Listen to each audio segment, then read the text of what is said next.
Greetings and welcome to another episode of Album Rankings, or Ranking the Albums. This week I'm going to be ranking all the studio albums from the band Motley Crue. You know, in several months, there has been problems with the Motley Crue. Their reputation has taken a hit when it comes to fake basses, fake vocals, all that other crap. But the worst of it all is they got rid of Mick Mars for John 5.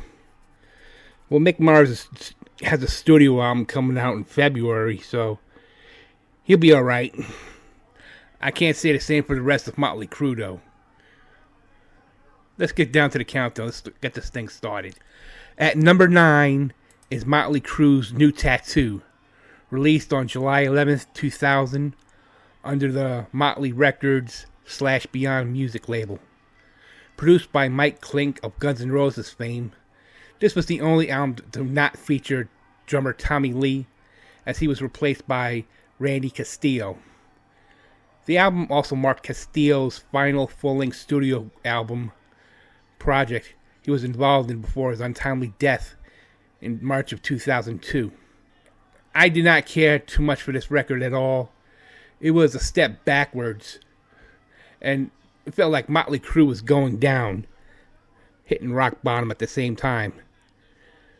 When Motley Crue and Elektra Records severed ties after 17 years, and Tommy Lee and Vince Neil still had their problems lingering from when they let Vince Neil go. The album debuted at number 41 on the Billboard 200 and slid down shortly thereafter. The album had sold about 203,000 copies in the U.S. to date. Again, the album sucks. At number 8 is Motley Crue, the 6th studio album. Released on March 15th, 1994, once again produced by Bob Rock, who had produced Motley Crue's most recent record, Dr. Feelgood, which was the band's huge successful album to date. In between those two albums, Vince Neil was let go from the band in favor of John Corabi. However, after the album was released and it went to number 7 on the Billboard 200, Motley Crue's popularity went downward spiral. This was not the best album Motley Crue ever did. It is the second worst behind New Tattoo. The only good songs on this was Hooligan's Holiday and Misunderstood. At number 7 is Motley Crue's 7th studio album, Generation Swine. This marked the return of Vince Neil on lead vocals after Motley Crue kicked John Corabi to the curb.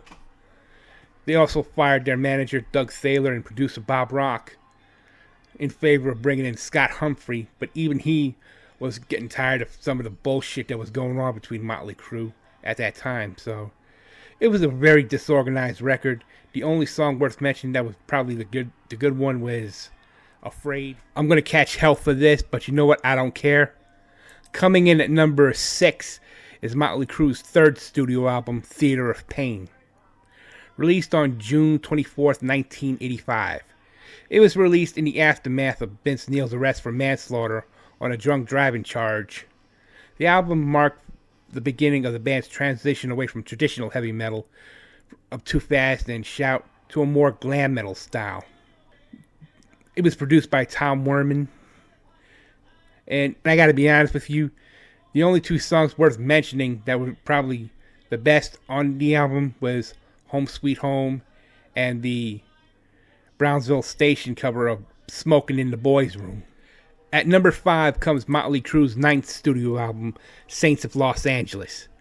Released on June 24th, 2008. Produced by James Michael. Co-produced by Nikki Sixx and DJ Ashba.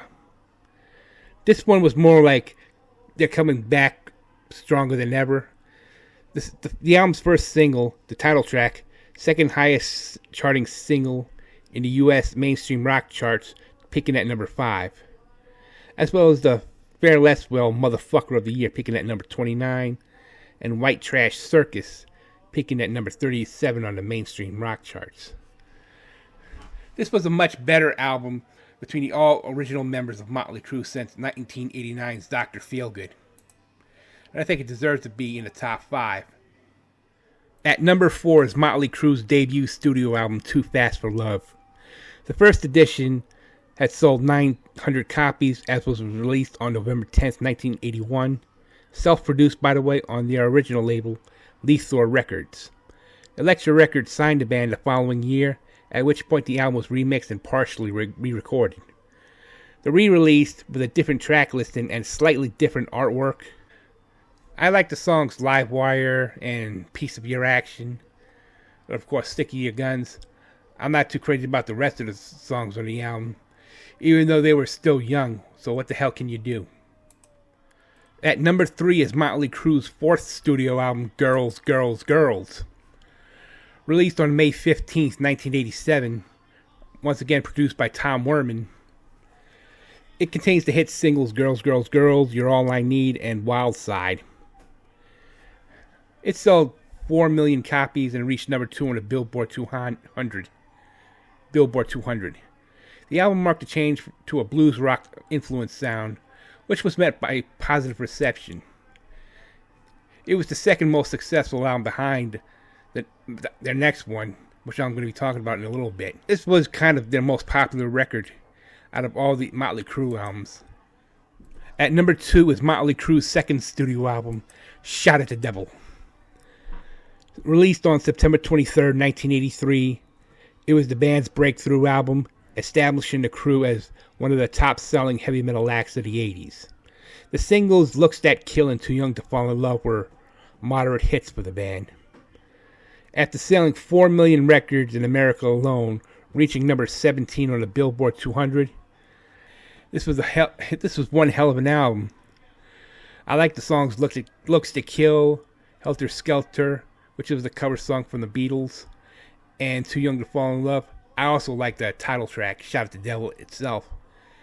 That album kicked a lot of ass. And at number 1 is Dr. Feelgood, Motley Crue's 5th studio album, released on August 28th, 1989. It topped the Billboard 200 chart at number 1, making it the band's only album to claim that position.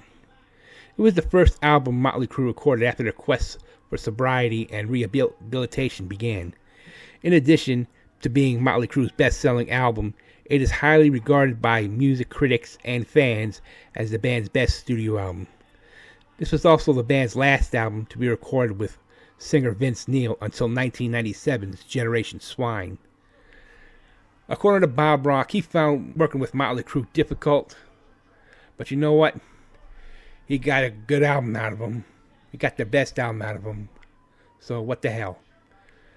You got 5 hit singles like the title track, Kickstart My Heart, Without You, Don't Go Away Mad, and Same Old Situation. There were also a bunch of other songs I like Sticky Sweet and Slice of Your Pie and Time for Change, which is the album closer. Other than that, it deserves to be the best album of Motley Crue's career. But again, that's just my opinion. If you have yours, please leave a comment in the comment section below. Until then, this is Joe Lum for Album Rankings. See you next week. Adios.